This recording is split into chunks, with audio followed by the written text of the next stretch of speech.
525 pounds on his back, 23 reps, ass to grass. That's Tom Platz in 1979, and no Mr. Olympia competitor since has even tried to touch that number on camera.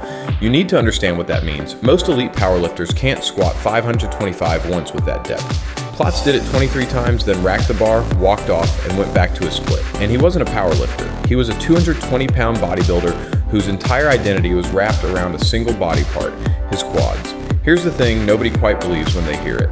Platz didn't squat heavy once a week and call it a day.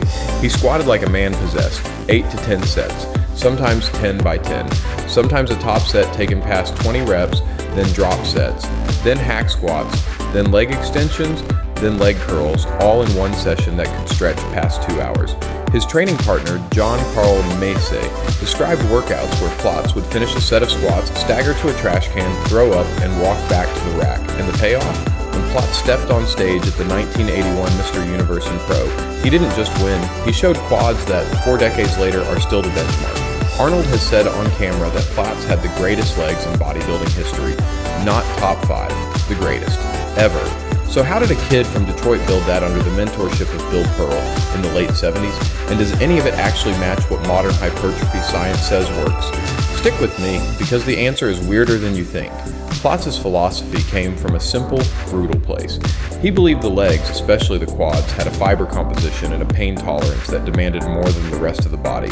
More sets, more reps, more time under tension. While Mike Mentzer was preaching one set to failure in 30-minute workouts, Platz was on the opposite end of the universe.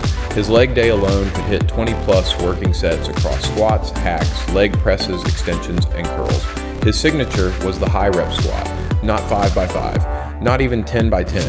We're talking sets of 50, sets of 100. He filmed a session for Golden Era footage where he repped 350 pounds for over 50 reps in one go.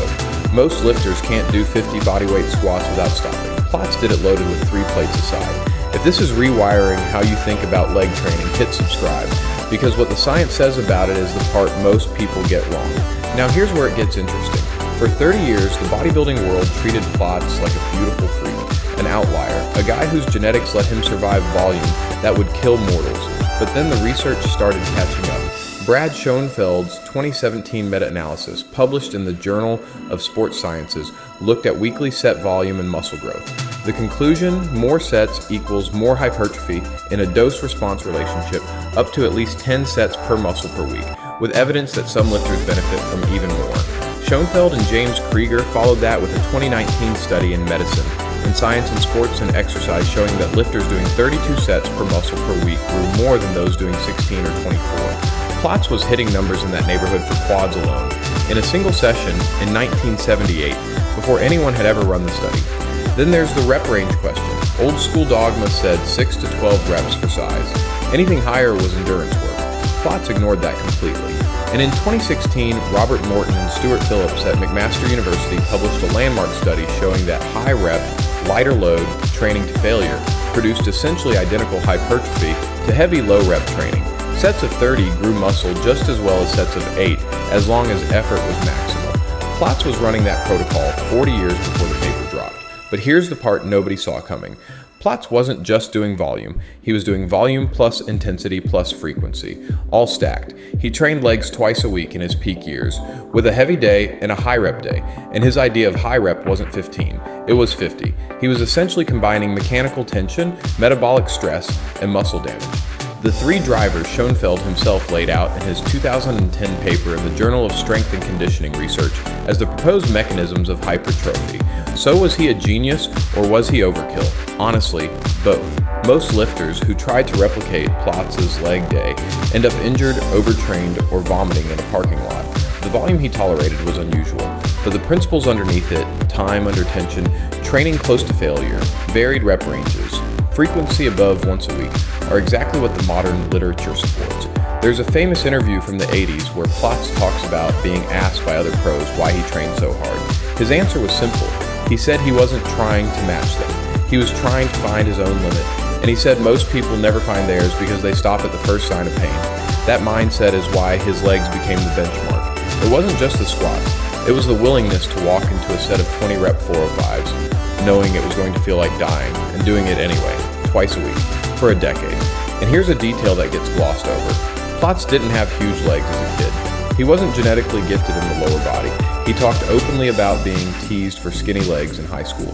The legs that Arnold called the greatest ever were built, engineered through almost 10 years of squat marathons under Bill Pearl's eye in California, then refined in Joe Gold's gym alongside the Golden Era crew.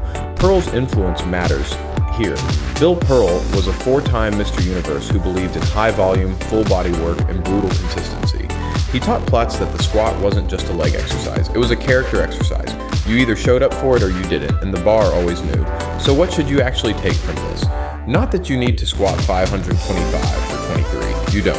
What the Platz story proves, and what the research backs up, is that the quads respond to volume. They respond to high reps. They respond to brutal, sustained effort across multiple rep ranges. If your leg day is 3 sets of leg press and a few extensions, you are leaving an enormous amount of growth on the table. The Schoenfeld volume work, the Morton load study, the mechanisms paper, they all point the same direction. Platz was already running in 1978. He just didn't have the citations. He had the squat rack and a willingness to suffer. Most lifters will never train the way Tom Platz trained. That's fine. But the next time someone tells you high reps don't build muscle, or that more than 10 sets is junk volume, remember that the greatest pair of quads ever built were forged by a man who treated a set of 50 squats like a warm-up. He didn't outsmart the science. He arrived early. If that hit, smash like and subscribe because the legends got there before the studies, and we're just getting started.